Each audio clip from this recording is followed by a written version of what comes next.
Today we will study properties of a normal group, normalizer and centralizer. So first of all we will study characterization of a normal group. Means a subgroup H of a group G is normal if and only if X inverse is equal to H for all X in G. We will prove it in two parts. First we will suppose that X inverse is equal to H, then H is a normal subgroup of G. Then we will suppose that H is a normal subgroup of G and show that X inverse is equal to H for all X in G. So first of all, let X inverse equal to H for all X in G. This implies X inverse is a subset of H. It is obvious.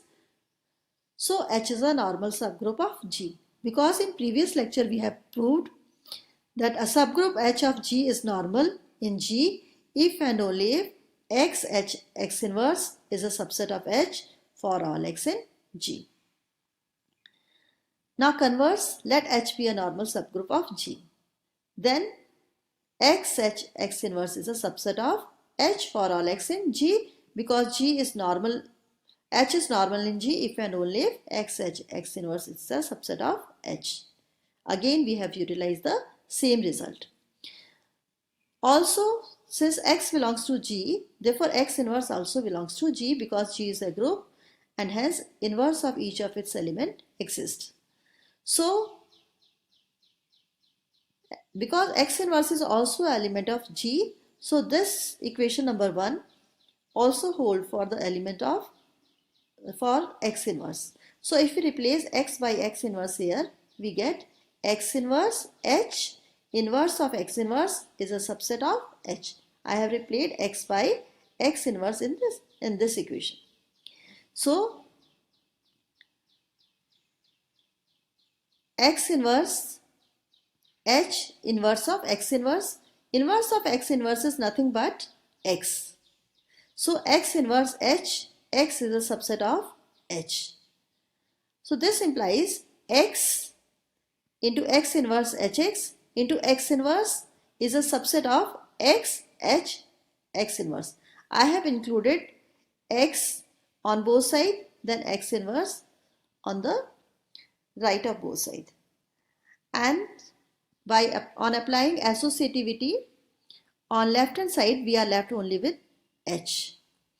Because X inverse is nothing but the identity element. Here also X inverse is nothing but the identity element because G is a group and identity element exists in a group. Therefore H is a subset of X inverse for all X belonging to G. In one, this is X inverse is a subset of H. Here H is a subset of X inverse. Combining 1 and 2, X inverse is equal to H for all X in G. So next result is a subgroup H of a group G is normal if and only if the product of two right cosets of H in G is again a right coset of H in G. This result also hold for left cosets also, that G is normal if and only if the product of two left cosets of H in G is again a left coset of H in G. But here we are proving here for right cosets. On following similar pattern, we may prove it for left coset as well. So first of all, we assume that H is a normal subgroup of G, and we will show that product of two right coset is again a right coset. Then in converse part, we will assume that product of right coset is a right coset and we will prove that H is normal in G. So let H be normal subgroup of G. Let A and B be any two elements of G. Therefore HA and HB are two right cosets of H in G. HA into HB can be written as H into AHB. AH is equal to HA because H is normal in G. Here it is A. H is normal subgroup, therefore HA is equal to AH. So HHAB, we may write it.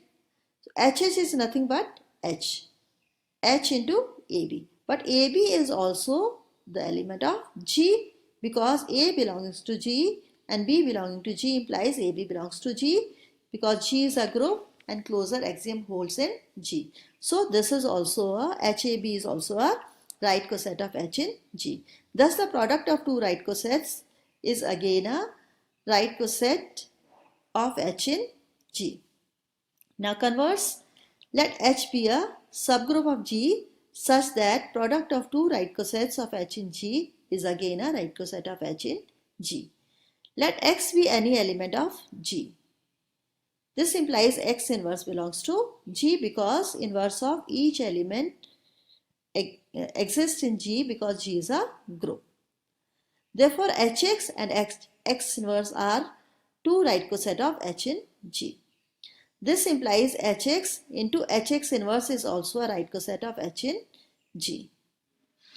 And since E belongs to H, therefore X inverse is equal to E belongs to H, X, H inverse, H, X inverse. But H itself is a right coset of H in G and E belongs to H.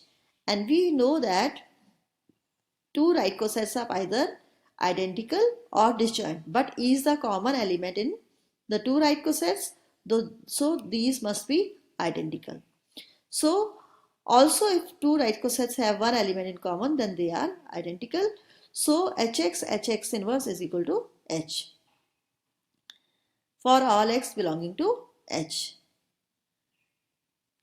If H1 belongs to H, also H belongs to H, then we may write H1x H inverse belongs to H, because by property of a cosets AH is equal to H if and only if A belongs to H. Here it was equal, so this element belongs to H.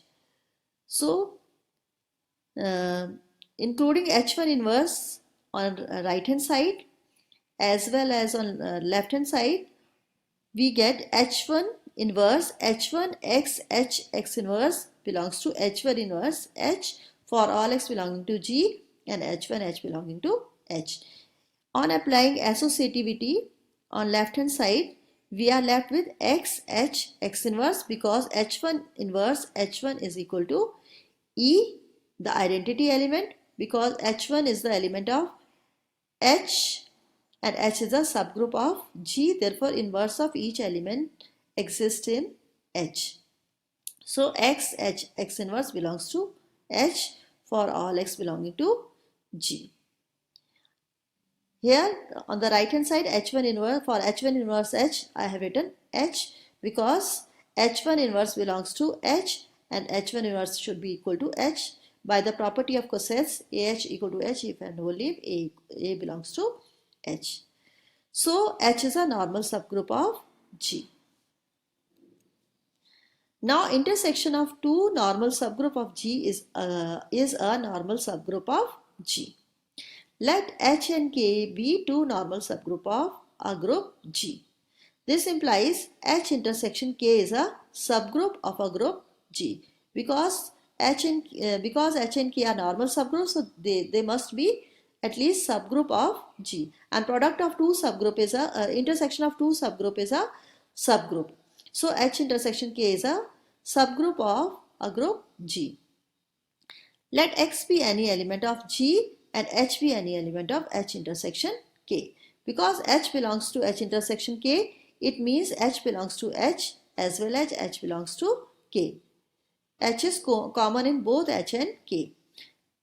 So H belongs to H and H belongs to K. Since H is normal subgroup of G, therefore H belonging to H and X belonging to G implies X inverse belongs to H.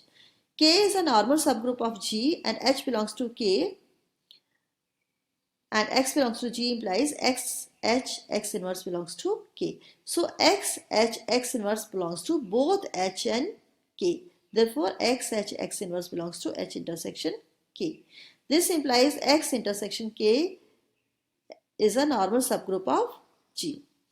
This result may be generalized as intersection of any collection of normal subgroup of a group G is a normal subgroup of G. This may be proved following similar steps for collection of normal subgroups of a group G. Next, the set of all cosets of a normal subgroup of a group G with respect to multiplication of complexes as the composition. The set of all cosets of H in G is denoted by G by H. So today we will show that it is a group with respect to multiplication of coset, which is called a quotient group or a factor group. So for this I have mentioned that set of all cosets of a normal subgroup of G is a group with respect to multiplication of complexes as the composition. Let H be a normal subgroup of G. It means AH is equal to HA for all A belonging to G. So because HA is equal to HA, it means there is no distinction between right coset and left cosets. So we may simply call them cosets. Let G by H be the collection of all the cosets of H in G, that is G by H is equal to HA for all A belonging to G. This G by H is called the quotient set. And now we will prove that this quotient set G by H is a group. It will be a group if it satisfies all the properties of a group. Means it satisfies closure axiom, associative axiom, existence of identity and existence of inverse. Let A, B belongs to G. So HA, HB belongs to G by H. So HA into HB is nothing but H into AHB. Because H is normal, therefore AH is equal to HB. And this is equal to HH AB, because A belongs to G, B belongs to G implies AB belongs to G. So AB is the element of G because closure axiom is satisfied in a group. So HS is nothing but H, so this is HAB. Because AB is the element of G, therefore HAB is the coset, in fact it is the right coset. So it belongs to G by H because G by H is nothing but the collection of cosets of H in G. Thus G by H is closed with respect to coset multiplication. Now associativity. Let A, B, C belongs to G. So HA, HB, HC belongs to G by H because G by H is collection of cosets of H in G. So HA into HB into HC is equal to HA into HBC because product of two right coset is again a right coset. And this is equal to, and BC is the element of G because closure axiom is satisfied in G and B and C are the element of C. So this is again equal to H of A into BC because A is the element of G, BC is the element of G, therefore ABC also belongs to G because again closure axiom is satisfied in G because A and BC both are elements of G, so their product must be element of G. And this is equal to H into ABC because associative law also holds for the elements of G because G is a group. And HAB into C may be written as HAB into HC. And we may write HAB as HA into HP into SC because product of two right coset is a right coset. Thus the product G by H satisfies associative law since HA into HB SC is equal to HA into HB into HC. Now we will show the existence of identity. Let E belongs to G because G is a group, so identity element must exist in G. So H is equal to HE. HE is again a coset and it belongs to G by H because G by H is the collection of cosets. Also if HA belongs to G by H, then H into HA is equal to HE into HA because H is equal to HE. E is the identity element. This is a right coset, this is a right coset, product of right coset is a right coset, so this is equal to HEA. and EA is nothing but HA, because E is the identity element, EA equal to A. Similarly, we can show that HA equal to HA into H is equal to HA. Thus, the coset of H in G is the identity element of G by H. Now, existence of inverse. Let A belongs to G. Therefore, A inverse also belongs to G because G is a group and inverse of each of its element exists. So, therefore, HA and H inverse belongs to G by H. And this implies HA into H inverse is equal to H into AA inverse, because product of two right coset is a right coset of H in G. AA inverse is nothing but the identity element, because identity element exists in a group, and HE is equal to H. Similarly, we can show that HA inverse into HA is equal to H. So the coset HA inverse is the inverse of HA. Thus, each element of G by H possesses inverse. Hence, G by H is a group with respect to multiplication of cosets. Now, normalizer of an element of a group. If A belongs to G, then the normalizer of an element in a group G consists of those elements in G which commutes with A. This point is important. It consists of those elements which commutes with A. So, NA is equal to X belonging to G such that AX is equal to XA. Since EX is equal to XA, XE for the identity element E for all X belonging to G, therefore normalizer of E is equal to G. Also, if we consider an element X of an abelian group, then AX is equal to XA for all X belonging to G, because elements of abelian group are commutative. So, normalizer of an element of a abelian group is nothing but the group itself. So, normalizer of an element of an abelian group coincide with the group. One more thing, NA is not necessarily a normal subgroup of G. It may be a normal subgroup, it may not be a normal subgroup. Now, centralizer of a group. Let H be a subgroup of G. Then the set CH equal to X belonging to H, G such that XH equal to HX for all H belonging to H is called the centralizer of H in a group G. Normalizer of a subgroup. Here it was normalizer of an element of a group. It is normalizer of a subgroup. Let H is a H be a subgroup of G. Then the set NH equal to X belonging to G such that XH equal to HX, or we may write it as X belonging to G such that XH X inverse equal to H is called the normalizer of H in a group G. Now we will show that normalizer of any element of a group G is always a subgroup of the same group. Let G be any group. Let NA be normalizer of A belonging to G in G. Now suppose XY belongs to NA. This implies AX is equal to XA and AY equal to YA by definition of normalizer of an element A. Now AY equal to YA implies Y inverse AY into Y inverse is equal to Y inverse YA Y inverse. I have pre multiplied by Y inverse and post multiplied by Y inverse on both sides. Y inverse is nothing but the identity element, because Y and Y inverse are also the elements of G. Because these are elements of NA, therefore these are also elements of G. So Y inverse is equal to E.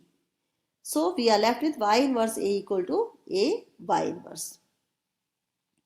Now A XY inverse is equal to AX Y inverse, and this is equal to XA Y inverse by definition of normalizer of element A, and this is equal to